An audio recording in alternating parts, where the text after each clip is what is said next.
Hello बच्चों। तो चलिए इस प्रश्न को पढ़ते हैं। एक थैले ए में 4 पीली तथा 5 लाल गेंद हैं। दूसरे थैले बी में 6 पीली तथा 3 लाल गेंदें हैं।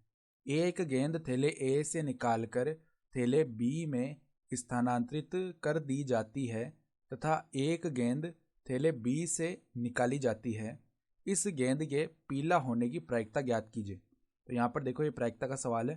तो प्रश्न में आगे बढ़ने से पहले इस प्रश्न से संबंधित जो मुख्य अवधारणा है उसकी हम चर्चा कर लेते हैं। तो देखो, मुख्य अवधारणा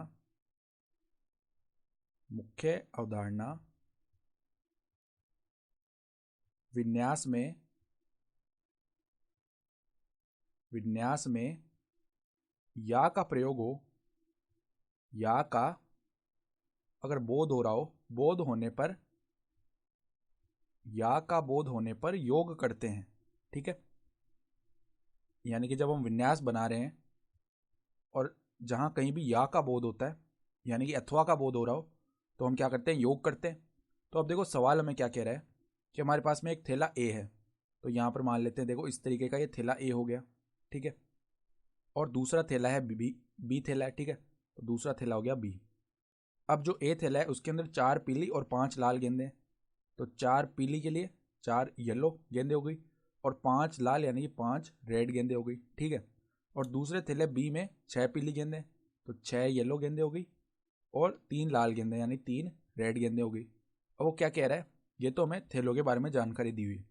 अब यहाँ से देखो सवाल चालू हो रहा है कि एक गेंद थैले ए से निकालकर थैले बी में हम स्थानांतरित कर रहे हैं। ठीक है, तो कोई एक गेंद हमने थैले ए से थैले बी में स्थानांतरित कर दी। ठीक है, तो वो क्या कह रहा है, स्थानांतरित कर दी जाती है तथा एक गेंद थैले बी से निकाली जाती है। फिर हम बी से एक गेंद निकालेंगे, तो इस गेंद के पीला होने की प्रायिकता ज्ञात करनी है। तो यहाँ से देखो, हमें सबसे पहले ये पता होना चाहिए कि हम जब ए से बी में गेंद डाल रहे हैं, तो वो एक हम हो सकता है कि पीली गेंद डालें और हो सकता है लाल गेंद डालें। ठीक है, तो दो अलग अलग हमारे पास में विन्यास बनेंगे।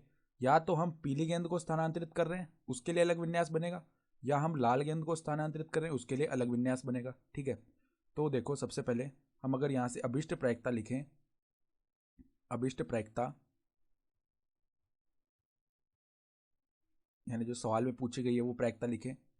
तो एक बार के लिए मान लेते हैं कि पहले हम येलो गेंद यानी कि पीली गेंद निकाल रहे हैं। ठीक है, तो अगर पीली गेंद निकाल रहे हैं तो उसके लिए अगर उसको ए से निकाल रहे हैं पीली गेंद को, तो ए में कुल मिला के 9 गेंदें हैं, और उसमें से हम एक गेंद जो कि पीली है वो निकाल रहे हैं।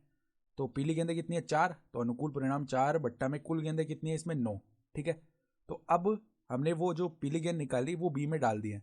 तो बी में अब कुल मिला के कितनी गेंदें हो गई, 10 गेंदें हो गई, जिसमें से 7 पीली हो गई और 3 लाल हैं। ठीक है, तो अब इसमें से एक पीली गेंद निकालेंगे। ठीक है, तो गुणा में यहाँ पर देखो 7 पीली गेंदें हैं, बट्टा में कुल मिला के 10 गेंदें हो चुकी हैं। ठीक है, ये तो एक विन्यास हो गया जब हमने ए में से पीली गेंद निकाली है। अब ऐसा भी तो हो सकता है कि हम ए में से लाल गेंद निकाल रहे हो। ठीक है, तो हम अगर ए में से लाल गेंद निकाल रहे हैं तो उसको निकालने की जो प्रायिकता है वो क्या हो जाएगी, ए में 5 लाल गेंदें, तो 5 बट्टा में 9, ये हो जाएगी प्रायिकता। अब अभी तो हमने केवल ए से लाल गेंद निकालने की प्रायिकता लिखी है। अब हम वो लाल गेंद क्या करेंगे, बी में डाल देंगे।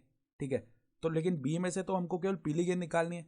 तो पीली गेंद देखो कितनी है बी में, पीली गेंदें बी में हमारे पास में 6, बट्टा में अब पी में ये जो बी है इसमें कुल गेंदें कितनी हो जाएगी, एक लाल गेंद भी तो मिल गई इसमें, तो कुल मिला के इसमें 10 गेंदें हो चुकी है। तो बट्टा में 10 आ गया, तो ये आ जाएगी अभिष्ट प्रायिकता। ठीक है, तो इसका मान कितना आ गया, 4 × 7 = 28, बट्टा में 90, प्लस में 5 × 6 = 30, बट्टा में 90। तो ये कितना आ जाएगा, 58 बट्टा में 90, 58 बट्टा में 90 बनेगा। अगर 2 से हम ऊपर नीचे विभाजित कर दें तो हो जाएगा 29 बट्टा में 45। ठीक है, और यही हमारा क्या हो जाएगा, उत्तर भी हो जाएगा। ठीक है, तो आशा करता हूँ कि आपको ये प्रश्न समझ में आया होगा। धन्यवाद।